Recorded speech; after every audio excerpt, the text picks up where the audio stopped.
मोहब्बत का दिमाग में वही खौफ है जहाँ आदत, नशा, सहट और इज्जत का मुकाम है। सिगरेट, हेरोइन, चर्च, बंग, फ्योन, ये सारे शौक हर मन मजीद का नाद गाते हैं। कुछ ऐसी कैफियत मोहब्बत की भी है।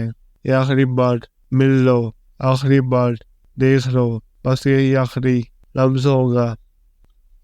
ये बात तो साइकोलॉजी भी साबित कर चुकी है कि मोहब्बत वही असरात रखती है जो नशे के होते हैं, यानी सुरूर, सुकून। ये बात मायने नहीं रखती कि तुम कितने ज़माने समझते हो, सिर्फ दिल को समझना ही तुम्हें अपना अहम लगता है।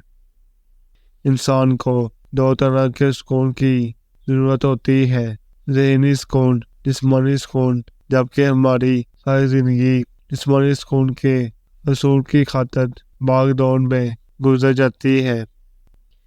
हसद, जर्सी, बदगुमानी, नफरत, बुग़्ज़, ये सब जज्बात ज़हनी सुकून के कातिल हैं।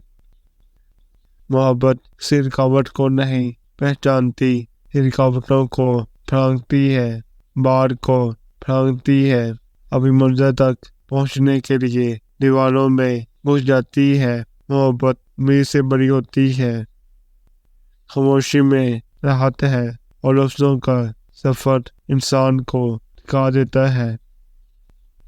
मायूसी का बेहतरीन इलाज ये है कि मुस्तकबिल के हवाले से मिस्बत तौक़ियात रखी जाए और माजी को माजी में दफन कर दिया जाए। इंसान ना कुछ हंस कर सीखता है और ना रो कर सीखता है। जब भी कुछ सीखता है या किसी का होकर सीखता है या किसी को खोकर सीखता है। कुछ लोग फसाद की जड़ नहीं बल्कि मुकम्मल दरख्त होते हैं। औरत की मोहब्बत आजमाना चाहते हो तो उसके सामने अपनी परेशानियां, अपने दुख रख दो। अगर वो फिर भी तुम्हारे साथ खड़ी हो तो वाकई तुमसे मोहब्बत करती है, वरना तो अक्सर रिश्ते तकलीफ और परेशानियां देखकर दामन छुड़ाने रखते हैं। इतनी वफादारी ना कर किसी से यूं मदहोश होकर, ये लोग एक गलती पे हजारों वफाएं भूल जाते हैं। पढ़ने वाले ढेरों हैं मगर गौर करने वाले सिर्फ मुट्ठी भर हैं।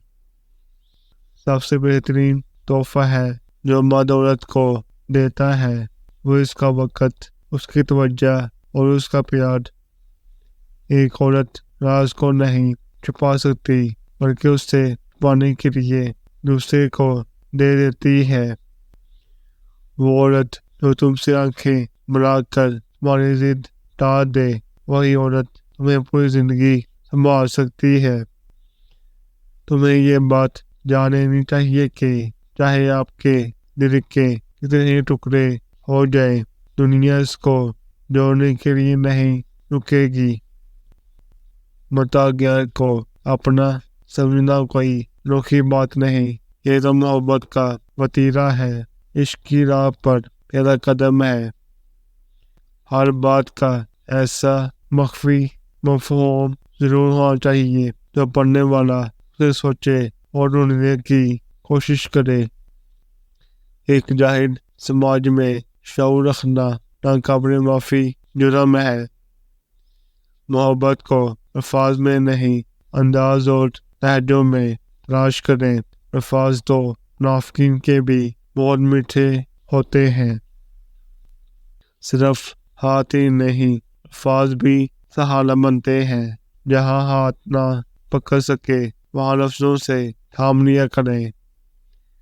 तो मेरी मोहब्बत की किताब का पहला वर्क हो, वो पहली मोहब्बत जिसको मैंने एक जंग की तरह लड़ा, वो जंग जिसको तुम मुकद्दर हार पाया, नादिर जी सका। कितनी अनमोल होती है वो पहली मोहब्बत जो आखिरी भी हो। कामयाबी चल कर नहीं आती, हमें इस तक पहुंचना पड़ता है। ठीक उसी तरह जिस तरह हर परिंदे के लिए खुदा ने खाना तो दिया है पर उसके घोंसले में नहीं। जो औरत तुम्हारे अल्फाज سننے سے پہلے تمہاری آنکھوں کو دیکھے اور تمہاری حالت پال لے تو سمجھ جانا وہ تم سے محبت نہیں بلکہ عشق کرتی ہے۔ کردار کی بلندی میں یہ بات بھی شامل ہے کہ آپ لوگوں کے عیوب سے تغافل برتیں اور انہیں یوں ظاہر کریں کہ آپ ان کا کوئی عیب جانتے ہی نہیں۔